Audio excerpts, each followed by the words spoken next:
দার্জিলিংয়ের last part সবথেকে main video আমার চ্যানেলের। কাশ্মীর, সিকিম, ভুটান সব জায়গায় গেছি, কিন্তু দার্জিলিংয়ের একটা অন্যরকম সৌন্দর্য, যেটা দেখো আমি ঘরে বসে বাইরের সৌন্দর্য দেখতে পাচ্ছি। আর এই যে টিভি, আমার বেডরুমে একটা সুন্দর বড় টিভি, আর আমার রুমের দেওয়ালগুলো কাঠের তৈরি, আর দুটো লাগেজ এনেছি, অনেক জামা কাপড়, তারও খুলেনি, 1 মিনিট। হ্যাঁ, যেটা বলছিলাম, অনেক লাগেজ এনেছি এবং প্রচুর জামা কাপড়, আর সঙ্গে এনেছি হচ্ছে আমার একটা ভিডিও স্ট্যান্ড, সেটা তোমাদের লাস্টে দেখাচ্ছি। তার আগে দেখে নাও যে এখান থেকে কত সুন্দর কেন বললাম, কারণ এটা কিন্তু সত্যি, মানে বাইরে থেকে আমি সমস্ত মানুষজন দেখতে পাচ্ছি, গাছপালা দেখতে পাচ্ছি, অনেক ডগ দেখতে পাচ্ছি, আর এই যে আমার luggage, and this is my video stand. Hey, good morning to all. এখন আমি যাচ্ছি ব্রেকফাস্ট করতে। এখানে শুনলাম একটা ভালো রেস্টুরেন্ট রয়েছে, কেভেন্টাস নামে, আর ওখানে মেনলি বাঙালিরাই বেশিরভাগ খেতে আসে শুনলাম। তো সেই জন্য সকালবেলা বেরিয়ে পড়লাম এই ঠান্ডার মধ্যে, আর সকালবেলা কিছু না খেলে হয়, সেই জন্য। তো চলো, প্রায় চলে এসেছি, চলে আসলাম। দেখতে পাচ্ছ খুব সুন্দর একটা লোকেশন। আমরা বাইরের দিকে এসেছি, ছাদের দিকে, আর এই ছাদের দিকেই দেখতে সুন্দর, মানে এখান থেকে নিচেটা দেখতে পাওয়া যাচ্ছে, আর খুব সুন্দর লাগছে। ভেতরে চাইলে বসতে পারতাম, কিন্তু ভেতরের দিকটায় অতটা ইন্টারেস্ট নেই। আর উপরে ছাতার মতো দেখতে পাচ্ছ, খুব সুন্দর একটা পরিবেশ। আর এই ব্যাকগ্রাউন্ড তোমাদের যেটা পরে দেখাচ্ছি আমি, এখানে এখন আমি বসে আছি অর্ডার দেওয়ার জন্য। অর্ডার দেওয়া হয়ে গেলে তোমাদেরকে আমি একবার লোকেশনটা দেখিয়ে দিচ্ছি। এইবার দেখো কত সুন্দর লাগছে, পুরো শহরটাকে এখান থেকে দেখা যাচ্ছে। পুরো দার্জিলিংয়ের মধ্যে এটাই হলো একমাত্র সমতল ভূমি। হ্যাঁ, একটু ভুল বলে ফেললাম, সেটা হচ্ছে যে সব থেকে বড় সমতল ভূমি এই জায়গাটা। আরও সমতল ভূমি আছে দার্জিলিংয়ে, কিন্তু সেখানটা কিন্তু এতটা বড় নয়। এই ম্যালটাই হচ্ছে সব থেকে বড় সমতল জায়গা। নিচটা একবার দেখো কত সুন্দর। তো কথা বলতে বলতে আমার অর্ডার চলে এলো। তো কী অর্ডার দিয়েছিলাম সেটা দেখো। This is call tomato sandwich. আমি মেনুতে প্রথমবার এরকম একটা ডিশ দেখলাম, এবং আশা করছি খুব লোভনীয় খেতে হবে। তো চলো খাওয়া যাক। চলে আসলাম আমার রুমে, আর আসার পরে দেখো আমি তোমাদেরকে এবার রুলস অ্যান্ড রেগুলেশনগুলো দেখাই। দেখো কতগুলো 12খানা রুলস অ্যান্ড রেগুলেশন রয়েছে, এইগুলো তোমাকে মেনটেন করতে হবে। তো দার্জিলিং ম্যালে রুম নিয়ে এখন এখান থেকে বসে বসে দেখছি, দারুণ এনজয় হচ্ছে। তো এখানে প্রথমবার এসে খুব আনন্দ। এখান থেকে দেখতে পাচ্ছি সব বাচ্চারা ঘোড়ার উপর পিঠে চড়ে ঘুরছে, যদিও আমারও ইচ্ছা হচ্ছে, অনেক বড়রাও উঠছে সেই জন্য। আর এই সমস্ত নস্টালজিয়া ব্যাপারগুলো কিন্তু সবারই ইচ্ছা হয়, সেজন্য কিছুই অস্বাভাবিক নয়। সব কিছুই জীবনে একবার হলেও ট্রাই করা উচিত আমি মনে করি। আমারও সেজন্য ইচ্ছা রয়েছে একবার ট্রাই করা। যদি উঠি তাহলে তো দেখতেই পারবে, আর না উঠলেও তোমাদেরকে অন্য সব কিছু মন খুলে দেখাবো। বল, আজ আমি অনেক রিলস করব, নাচ করব, গান করব, সবকিছু করব। তোমরা শুধু একটু ধৈর্য সহকারে দেখতে থাকো। হে দাদা, হে বাবা, রে দাদা। पूरा हांजू बंद है, बहुत तीखा है। नहीं नहीं, वो स्पाइसी नहीं है। कोई बंगाली नहीं समझता है, हिंदी इंग्लिश चलता है, और नेपाली लैंग्वेज अच्छा तरह से चलता है, क्योंकि यहाँ पे नेपाली लोग रहता है इसलिए। ये है महाकाल मार्केट, यहाँ पे अच्छे अच्छे कपड़े मिलता है, बहुत चीज़ मिलता है। और रानी दीदी का मोमो बहुत अच्छा था, लेकिन थोड़ा स्पाइसी था। I bought 2 শাল in this market and per শাল only 100 rupees। রাজভবনের পাশেই এই মন্দিরের দর্শন পেলাম, মহাকাল মন্দির, আর সেখানেই এই মায়ের মূর্তি। একদিকে সরস্বতী মায়ের মূর্তি, আর একদিকে হচ্ছে কালী মায়ের মূর্তি।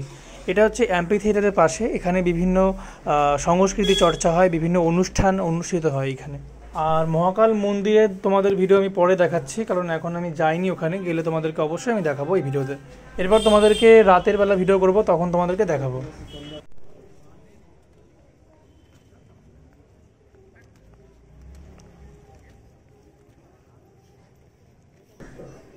দার্জিলিংয়ে মানেই অনেকের কাছে অনেক ঠান্ডার একটা জায়গা, কিন্তু আমার কাছে সেরকম মনে হচ্ছে না। ঠান্ডা আছে, কিন্তু সেরকম একটা ঠান্ডা নয়।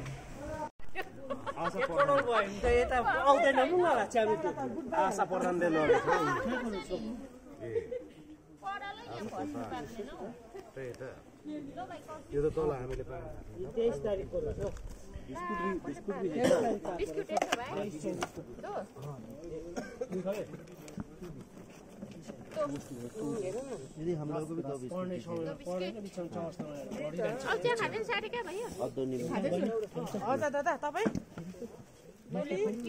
এতটা পার্ট আমি রাখতাম না এই ভিডিওর, কিন্তু রাখলাম একটা কারণে, তোমাদের দেখানোর জন্য যে নেপালি মানুষদের কিন্তু প্রকৃতগতভাবেই বা জন্মগতভাবেই মানুষের মুখে দেখো এখানে সবার মুখ লাল, যেটা আমাদের কলকাতাতে হলে মনে হতো যেন মেকআপ করেছে কেউ, কিন্তু নেপালি মানুষজন এখানে সবার মুখ, ছেলে মেয়ে সবার মুখ লাল। এটা কিন্তু ওদের জন্মগতভাবেই, এটা কিন্তু মানে ওরা মেকআপ টেকআপ কিচ্ছু করেনি, পুরো প্রকৃত আসল ওদের মুখটা এরকম দুপাশে অল্প অল্প লাল থাকে। তো সেই জন্য তোমাদেরকে আমি অনেকটা দেখালাম ভিডিওটা। शेयरिंग तो मोम शेयरिंग नहीं करना ए हजुर वकिङ गर्दा त्यो ड्राइभरलाई भनिदिन्छु त्यसो उसलाई हुन्छ नि चिया खानु पैसा त्यसको गाडी त्यसै खाली देउनु जानु भन्छ ए होटेलको हजुर भाइ पनि गएको होला नि त रामाटाबाट त पुरा पाउँदैछ है भेना त्यो टुरिस्ट गाडी अस्ति त हामी सानो गाडीमा पाए त কি বললো আমি কিছু বুঝতে পারলাম না।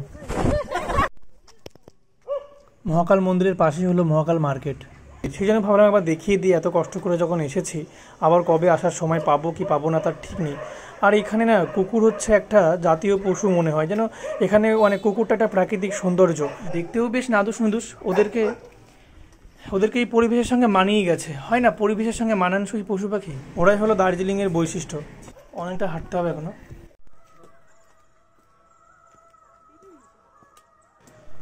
যত উপরের দিকে উঠছি একটা অ্যাডভেঞ্চার ফিল হচ্ছে।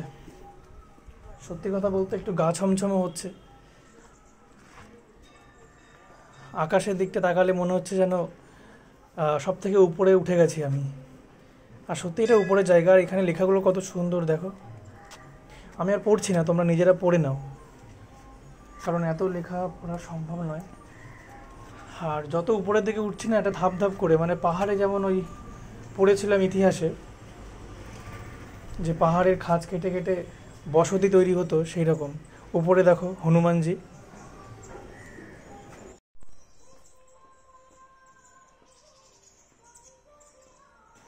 আহা হা, কি অপরূপ দৃশ্য দেখো। কিছু একটা দেখতে পেয়েছে।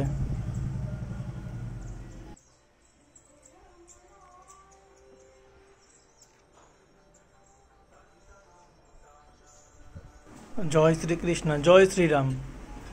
হে প্রভু, সবাইকে ভালো রাখো, সবাইকে সুস্থ রাখো। হরে কৃষ্ণ কৃষ্ণ কৃষ্ণ হরে হরে, হরে রাম রাম রাম হরে হরে। এরা খেলায় মত্ত, এরাও সবটা বোঝে।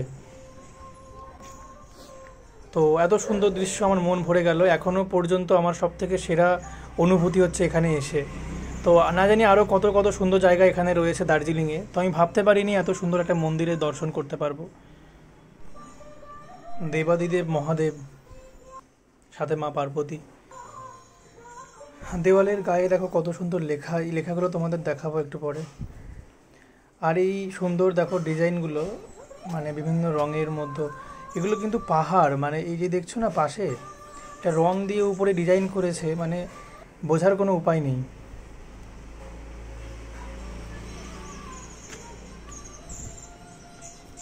আসলে হোটেলের যদি দিদিটা না বলতো তাহলে জানতে পারতাম না এত সুন্দর একটা মন্দির আছে। তো কাছেই ছিল এবং সুন্দরভাবে ঘুরতে পারলাম, এনজয় করলাম। জুতোটা খুলে একবার মেন মন্দিরে প্রবেশ করব, একবার ভগবানকে দেখার ইচ্ছা রয়েছে, সেই জন্য ঢুকে পড়লাম ভেতরে জুতো খুলে। আর খুব সুন্দর এখানে।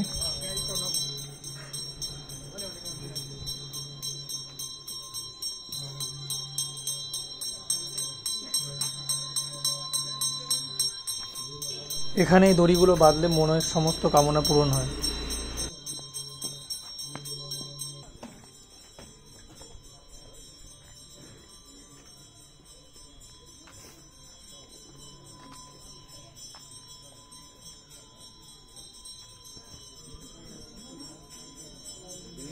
हरि ओम नमः संभवाय तमे भोलाय तमे महान।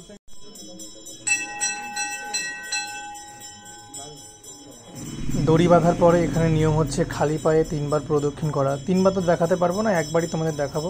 আর আমি থেকে অনেক হেঁটেছি, শুধুমাত্র মহাকাল মন্দির বলে আমি মানে হাঁটতে পারছি, সেই শক্তি ভগবান দিয়েছে।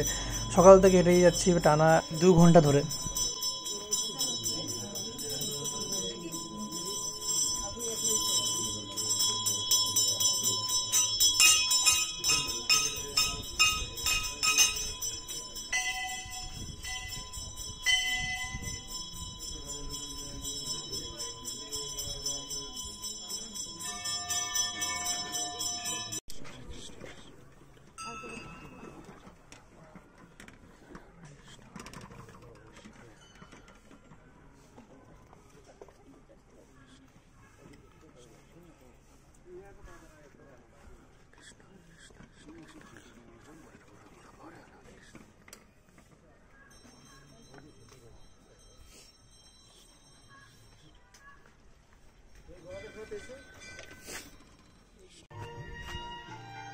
এটা হলো চৈত, এখানে বৌদ্ধদের কারো সমাধি দেওয়া হয়, সেই জন্য জায়গাটাকে এরকম করা হয়েছে।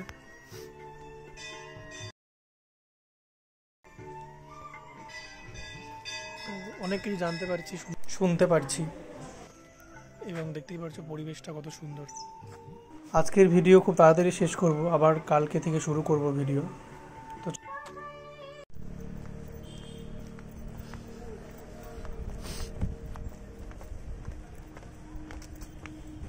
এইবার যাব দার্জিলিং চিড়িয়াখানায়, যেখানে আমাদের মাননীয় মুখ্যমন্ত্রী মমতা ব্যানার্জি প্রথম তার বাবার সাথে এসেছিলেন এবং তিনি এখানেই প্রথম উল্লুক দেখেছিলেন চিড়িয়াখানা। এবার আমি একটু রিলস বানানোর চেষ্টা করছিলাম, দেখি হয় কি না, চেষ্টা তো করি।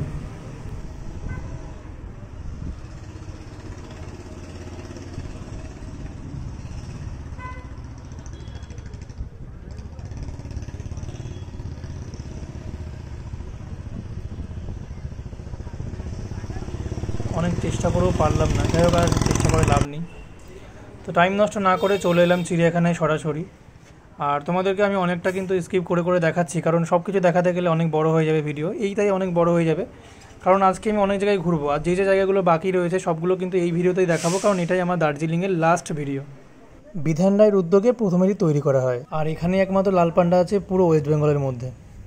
মাত্র 20 টাকায় ঢুকে গেলাম চিড়িয়াখানায়।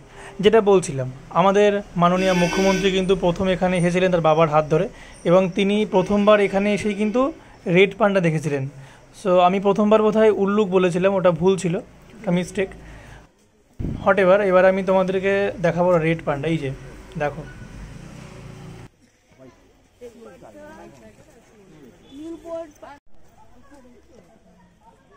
কি সুন্দর একটা দৃশ্য।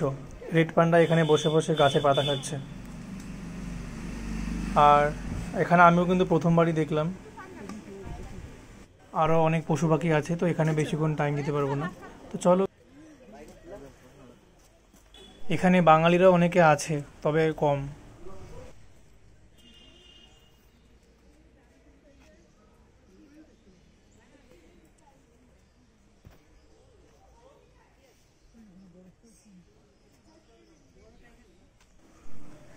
ওরে বাবা,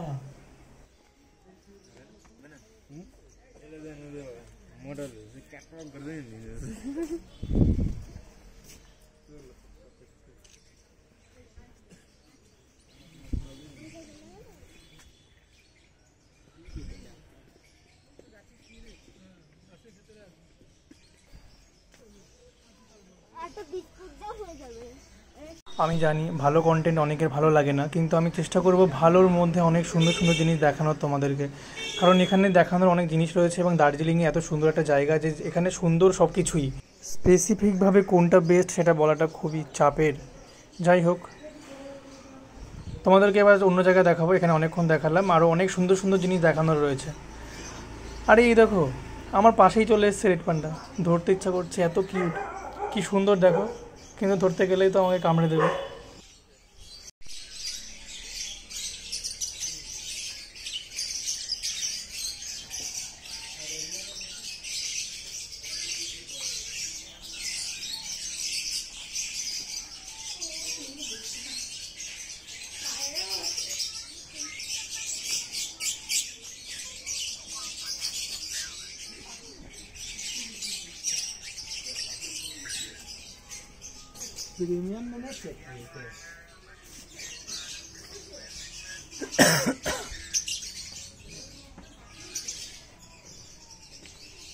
পরে দেখলাম আমার ব্যাগেই স্ট্যান্ড ছিল, এই যে সেই স্ট্যান্ডটা দেখো, একটা স্ট্যান্ড আমার।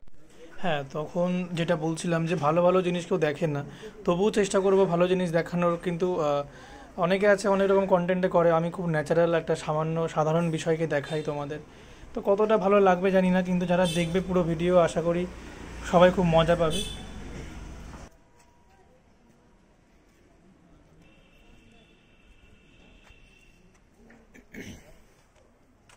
এটাও আমি জীবনে প্রথম দেখলাম, মানে এই যে গরুগুলো দেখতে পারলে, এই গরুগুলো কিন্তু জেনারেলি দেখা যায় না, অনেক আগের, এখনও এখানেই একমাত্র ধরে মানে দেখানো হয়েছে, এবং এখানে প্রজাতিটাকে বাঁচিয়ে রাখা হয়েছে। সুতরাং নতুন দেখতে পেলাম, ভালো লাগলো। আর তোমাদের মাঝে একটা জিনিস আমি দেখাতে পারিনি, সেটা হচ্ছে মহাকাল মন্দিরে গেছিলাম, সেখানে যে মহাকালের যে ছবি ছিল ভালো করে সেটা আমি তখন দেখাতে পারিনি। তো একবার চলো তোমাদেরকে দেখিয়ে দিই মাঝে।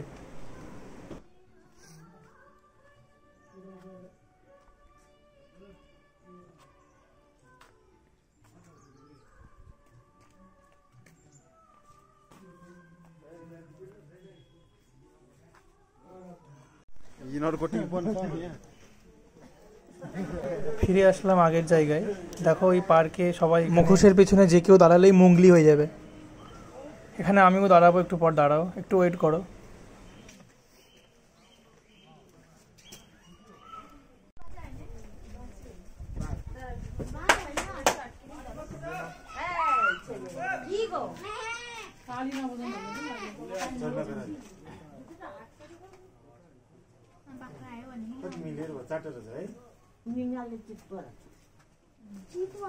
এখান থেকে দেখো ভালো দেখতে পাবো। চিতো আয় না मार नेपालीमा भन्न आउँदैन त्यो चितो होइन हो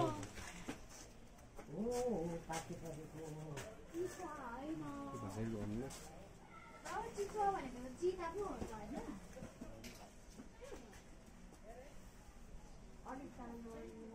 ঘোরাঘুরি অনেক হলো, এবার যাব হচ্ছে লেপচা অথবা হ্যাপি ভ্যালি। কোথায় যাব সেটা এখনও ডিসাইড করতে পারছি না, কিন্তু যেটা কাছে হবে সেখানেই যাব, কারণ টাইম তো বুঝতেই পারছো খুব কম। এবার দেখা যাক। প্রথমে তো আমরা ভেবেছিলাম যাব হচ্ছে লেপচা, কিন্তু সেখানে যাওয়া হলো না। আলটিমেট চলে এলাম হ্যাপি ভ্যালি। এটাই সবথেকে কাছে ছিল এবং এটাই সুন্দর ছিল আমার কাছে। এখানে দেখো প্রচুর পায়রা, নিচে ব্যাকগ্রাউন্ডটা এত সুন্দর, প্রচুর চা বাগান। চায়ের ওখানে নামা যাবে না যেহেতু, নামা গেলে যেতাম, কিন্তু পেছনের ব্যাকগ্রাউন্ড দেখো কত সুন্দর সুন্দর বাড়ি, এবং এখানে প্রচুর সুন্দর একটা মানে পরিবেশ, আবহাওয়া, বাতাস, এবং পেছনে দেখো পাখিগুলো কত সুন্দর। এখানে তোমরা রিলসও করতে পারবে মনের আনন্দে, এবং যত খুশি রিলস করতে পারবে, কেউ তোমাকে বারণ করবে না। একটা জায়গাটা এত সুন্দর। তো যারা যারা এখানে দার্জিলিং আসবে অবশ্যই কিন্তু একবার হ্যাপি ভ্যালিটা ঘুরে যাবে। তো আশা করছি তোমাদের সবার কিন্তু এটা খুব ভালো লাগবে। চলো এবার কিছু রিলস করা যাক। অনেক মজা হলো, অনেক রিলস হলো, এবারে বাড়িতে ফেরার পালা। বাড়ি বলতে ম্যাল যেখানে আমি রয়েছি এখানে হোটেলে, সেখানে। আর অনেকটাই ঘোরা হয়েছে সত্যি কথা বলতে। আমি তো খুব হ্যাপি, এবং আরও যে কটা জায়গা রয়েছে যেতে যেতে তোমাদেরকে দেখাবো। তো একটুখানি নামতে হবে কষ্ট করে এখান থেকে, কারণ কিছুটা হাঁটতে হবে এখান থেকে, তো গাড়ি পাওয়া যাবে না। এখানে এমনি সুন্দর জায়গা, তবে গাড়ি কিন্তু খুব কম চলে, যার ফলে দেখো এখানের পরিবেশটা কিন্তু দূষিত কম। দৌড়াচ্ছি একটুখানি এখান থেকে। এখানে যানবাহনটা অতটা উন্নত নয়। বাড়িগুলোতে উঁকি মেরে দেখছি, এত সুন্দর লাগছে দেখতে। সত্যি মানে এটা আমার একটা স্বভাব যাকে বলে, সুন্দর জিনিস দেখলে আমি দেখি।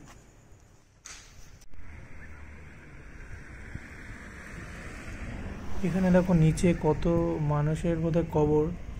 তো এটা বোধহয় কোনো রীতিনীতি হবে বা কোনো মানে ধর্ম, যেখানে এরকমভাবে মানুষকে রাখা হয়।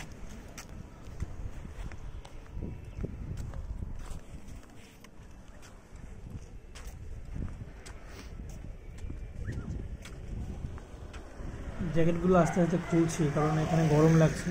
অনেকটা হেঁটে এলাম, তোমাদেরকে সবটা দেখাচ্ছি না সেজন্য বুঝতে পারছো না, কিন্তু অনেকটা হেঁটেছি। যখন বাড়ি যাব আমার এই জায়গাটার কথা সবথেকে বেশি মনে পড়বে। এখানে অনেক পায়রা থাকতো এবং এদের সাথে খেলতাম, আমি ডগদের সাথে খেলতাম। প্রতিদিন সকালবেলা চা খেতে বেরিয়ে পড়তাম এখানে, আর দৌড়াতাম মাঝে মাঝে পায়রাদের সঙ্গে, পায়রা এবং ডগদের সাথে দৌড়াতাম। তো কী না করেছি এখানে। তো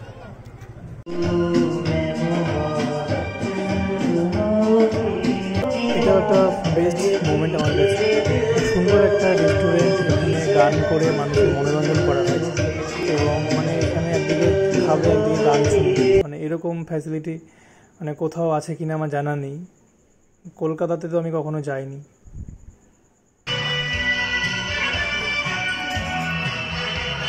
আজকে সকালে আবারও চলে এলাম সেই জায়গাতে যেখানে প্রথম দিন ব্রেকফাস্ট করেছিলাম। এখানে আজকে একটা লাইট জ্বলছে, যে লাইটগুলো আগের দিন জ্বলছিল না। এই লাইটগুলো কিন্তু মানুষকে উষ্ণতা বজায় রাখতে সাহায্য করে, মানে মানুষের শরীরের তাপমাত্রা, যেহেতু এখানে খুব শীত। আর আমাদের কলকাতায় কী হয়, গরমের জন্য মানুষকে এসির ব্যবস্থা করে দেয় রেস্টুরেন্ট, কিন্তু এখানে রেস্টুরেন্টগুলো সব এরকম। সব না, মানে দু এক জায়গাতে এই ফ্যাসিলিটিগুলো, যেখানে হচ্ছে যে এই লাইটগুলো জ্বলে এবং খুব ঠান্ডা পড়লে তবেই কিন্তু লাইটগুলোকে জ্বালানো হয়, কারণ আগের দিন জ্বলেছিল না।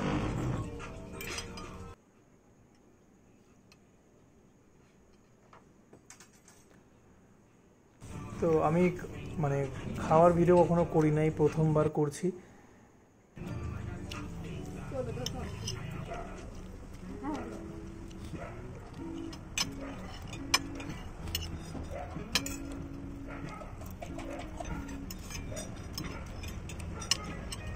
দারুণ খেতে, পুরো অসাম, মানে এত সুন্দর খাবার সত্যি বলা যায় না, মানে এত সুন্দর হবে ভাবতে পারিনি, ভেবেছিলাম অনেক প্রবলেম হবে বাইরে গিয়ে খেতে। আমার খাওয়া প্রায় শেষের দিকে, আমি কিন্তু তোমাদের পুরো দেখাইনি, অনেকে মনে করতে পারো যে কি ছেলে মাইরি পুরো খাওয়ার ভিডিও দেখিয়েই গেল, তা নয়, আমি জাস্ট 1 মিনিট মতো হয়তো খাওয়ার ভিডিও দেখাচ্ছি তোমাদেরকে, আর বাদবাকি 4-5 মিনিট কেটে বাদ দিয়ে দিয়েছি। অনেক মজা করলাম, অনেক ঘুরলাম, অনেক ভিডিও করলাম। এবারে বাড়ি ফেরার পালা, মানে আমার কলকাতার বাড়ি। এখানে সত্যি খুব ভালো লেগেছে দার্জিলিং এসে, এবং এখানকার পরিবেশ, এখানকার মানুষের ব্যবহার এবং এখানকার যে প্রাকৃতিক সৌন্দর্যময় পরিবেশ, সব কিছু মিলিয়ে অসাধারণ। তো তোমাদেরকে ফেরার পথে দৃশ্যটা কিছুটা দেখাবো। আরও হ্যাঁ, যেটা বলা হয়নি, এখানে আসতে কিন্তু মানে এই যে দার্জিলিং থেকে যে পুরো নামবো জলপাইগুড়ি, এইটা কিন্তু একটা পুরো গাড়িতে করে আমরা এই পাহাড়টার উপরে উঠেছিলাম। মানে দার্জিলিং তো বেসিক্যালি পাহাড়ের উপরে, আর এই পুরো পাহাড়টা ঘুরিয়ে ঘুরিয়ে ঘুরিয়ে ঘুরিয়ে ঘুরিয়ে এনেছিল। মানে তোমাদেরকে এই সেটা আমি বুঝিয়ে বলবো যারা বুঝতে পারছো না, একটু ওয়েট করে বলছি। কিন্তু আগে বলি, যেটা বলা সেটা হচ্ছে 800 টাকা নিয়েছিল গাড়ি ভাড়া এক একজনের। তো বুঝতে পারছো মোটামুটি ভালোই খরচ। তবুও মানে যদি কখনো আবার টাকা জমাতে পারি, আবারও ঘুরতে আসতে পারবো, সেটা বড় কথা নয়। এই যে দেখো খাজ, আবার একটা খাজ নিচে নেমে গেল, মানে ঠিক এরকম করে করে, মানে পাহাড়ের পুরো একটা খাজ করে নেমে নেমে নিচে পৌঁছাবো। নিচে পৌঁছিয়ে বোধহয় আরও অনেক কিলোমিটারই বোধহয় যেতে হয়, তারপরে হচ্ছে জলপাইগুড়ি। আর জলপাইগুড়ি থেকে ট্রেনে তো কম ভাড়া, সেটা কোনো ব্যাপার না, কিন্তু এটাই যা খরচ সাপেক্ষ হয়। আর আজকে সব থেকে বড় কথা হলো এখানকার বাড়িঘরগুলো দেখো কত সুন্দর, পুরো বাবুই পাখি যেভাবে নিখুঁতভাবে তার বাসা করে সেইভাবে এখানকার বাড়িঘরগুলো তৈরি করা। আর এখানকার প্রাকৃতিক পরিবেশ নিয়ে তো আমার কিছু বলার নেই, তোমরা দেখতেই পেয়েছো পুরো ভিডিওতে, তাও তোমাদেরকে এখনও দেখাচ্ছি। দেখো ব্যাকগ্রাউন্ড, এগুলো কিন্তু সবটা আসল। যাই হোক, আমার আর কিছু বলার নেই, তোমরা যারা দেখেছো অবশ্যই কমেন্ট করো, লাইক করো। আর আজকের ভিডিও এখানে শেষ করছি, আবারও দেখা হবে অন্য কোনো ভিডিওতে। তো সবাই ভালো থেকো, সুস্থ থেকো, বাই।